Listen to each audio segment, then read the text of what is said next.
ഫൈനലായിട്ട് റിജക്ട് ചെയ്യുകയാണെങ്കിൽ തീർച്ചയായിട്ടും അദ്ദേഹത്തെ അറിയിക്കും. അങ്ങനെ റിജക്ട് ചെയ്തിട്ടില്ല. ഫൈനലായിട്ടുള്ള റിജക്ഷൻ വാസ്തവത്തിൽ ഉണ്ടായിട്ടില്ല. ശ്രീകുമാരൻ തമ്പിയുടെ പ്രതികരണം വിവാദമായതോടെയാണ് വിശദീകരണവുമായി സാഹിത്യ അക്കാദമി പ്രസിഡന്റ് രംഗത്ത് വന്നത്. ശ്രീകുമാരൻ തമ്പിയുടെ വരികൾ അക്കാദമി തന്നെയാണ് ആവശ്യപ്പെട്ടത്. അദ്ദേഹം വരികൾ നൽകിയപ്പോൾ നന്ദി അറിയിച്ചുകൊണ്ട് മറുപടിയും നൽകിയിരുന്നു. ആരെയും അവഹേളിക്കാൻ ശ്രമിച്ചിട്ടില്ലെന്നും സച്ചിദാനന്ദൻ പറഞ്ഞു. നിലവിൽ 3 പേരുടെ വരികൾ തിരഞ്ഞെടുത്തിട്ടുണ്ട്.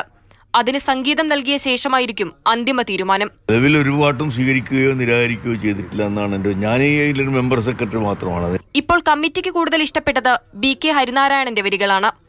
അതിന് സംഗീതം നൽകിയ ശേഷം മാത്രം അന്തിമ തീരുമാനമെടുക്കും.